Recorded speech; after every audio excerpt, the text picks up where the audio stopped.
Assalamualaikum, hai. Bertemu lagi dalam YouTube channel saya, Al Rumi. Anda dah subscribe? Oh, terima kasih. Terima kasih. Sambutan yang sangat-sangat baik sejak minggu lalu, sejak sebulan ni. Dan terima kasih atas like anda, komen-komen anda, konstruktif komen anda. Saya cuba perbaiki, saya cuba memberikan konten-konten yang lebih baik dan memperbaiki kualiti video saya. Yazah. Sebenarnya anda yang awesome. Okey, hari ini kita nak cakap pasal apa? Hari ini kita cerita pasal benda-benda laju. Okey.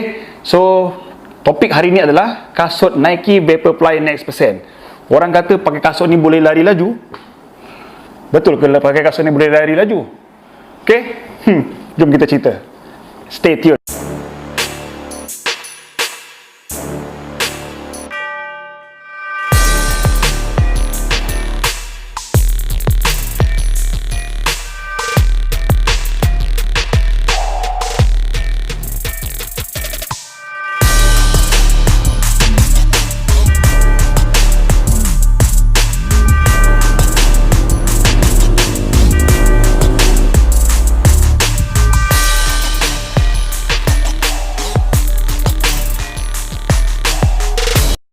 Okey, bila kita cerita pasal laju, semua orang yang berlari itu ingin laju. Tak kisah laju macam mana pun. Tetapi harus diingat, laju itu satu topik yang sangat subjektif. Kerana laju setiap orang tu berlainan. Ada orang lari pace 5, easy pada dia. Ada orang lari pace 5, muka dah biru nak termuntah. Jadi, laju itu sesuatu yang subjektif. Dan dia berlainan untuk setiap orang. Tetapi, dalam larian, kita tak semestinya nak laju. Okey, bergantung pada niat anda. Ada orang lari nak sihat, nak kurus dan sebagainya. Tapi seronoklah kalau boleh lari laju sikit. Tapi dalam arti kata lain, laju tu pada saya lebih baik adalah lebih merujuk kepada meningkatkan prestasi diri daripada sebelum, lebih baik. Itu laju yang secara positif, secara konstruktif yang saya lihat untuk diri saya dalam sejak saya mencebur diri dalam bidang larian ni. Jadi apabila kita tentang laju saja, kita terus terpandang kasut ni lah, teringat kasut ni lah sebab saya dah ada kasut ni. Kasut Nike Vaporfly Next% ni menjadi fenomena. Diperkatakan di mana-mana saja. Kita di sebalik Eliud Kipchoge, Nike Running Team, bagaimana rekod demi rekod dipecahkan. Sekarang ni, hari ni kita nak cerita pasal bagaimana saya cuba kasut ni, nak mengatakan betul ke kasut ni boleh laju pakai kasut ni berbanding kasut-kasut yang sebelum ni.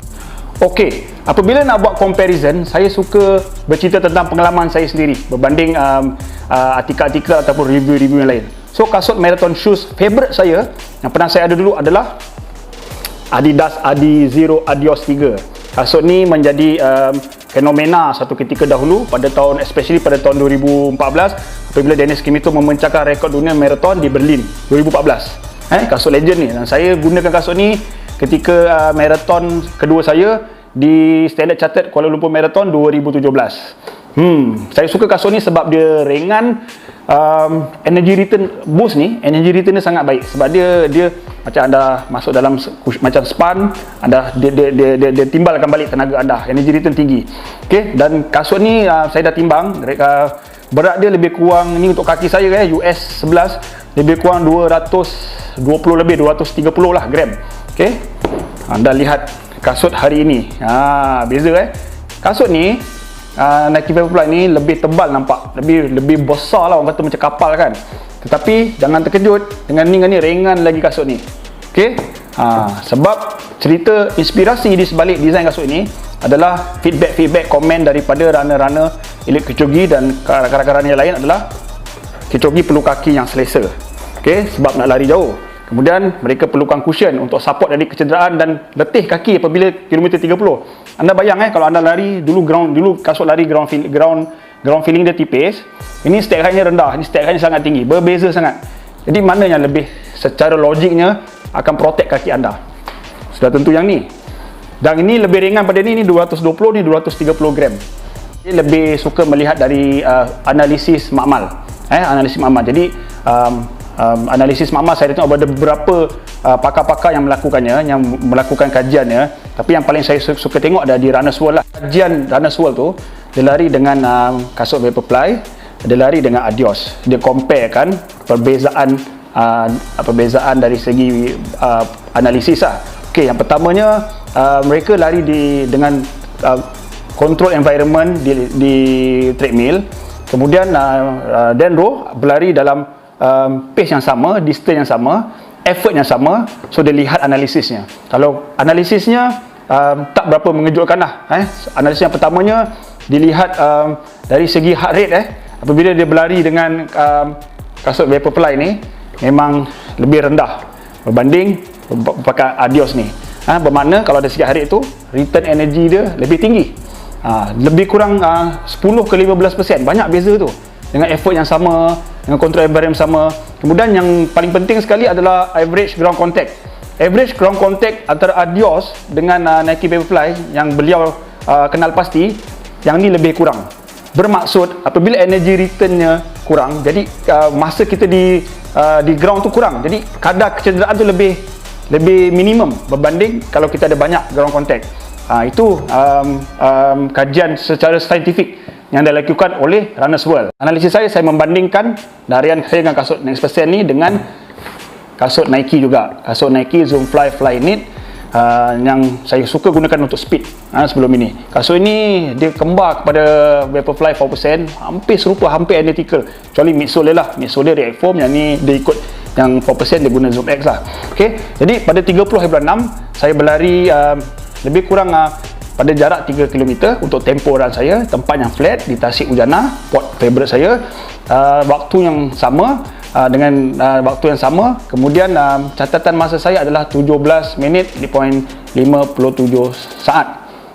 Average heart rate 156 dan average pace 5.59. Tapi zone 4 saya, maklumlah dah lama tak cukup training kan, zone 4 saya lebih kurang 65% lah. Agak hard effort jugalah, 65% lah. Tapi tempo sepatutnya dia kena lebih kurang macam tu lah. Okay, kemudian selang seminggu pada 7 bulan 7 saya berlari pula di tempat yang sama, batu yang lebih kurang sama, jarak yang sama di Tasik Ujana menggunakan Next Percent ini. Okay, apabila menggunakan Next Percent ini, catatan masa saya 17 minit 33 saat. Average pace 5.50, beza kan, tadi 5.59. Kemudian zone 4 saya tadi 65%, ini 46% dia. Yang sebelum tadi ada zone merah sikit, lebih kurang 0.15%. Yang ni tak ada langsung. Jadi dari segi heart rate saya improve 10% menggunakan kasut ni, dan dari segi masa saya shave lebih kurang 1.34%.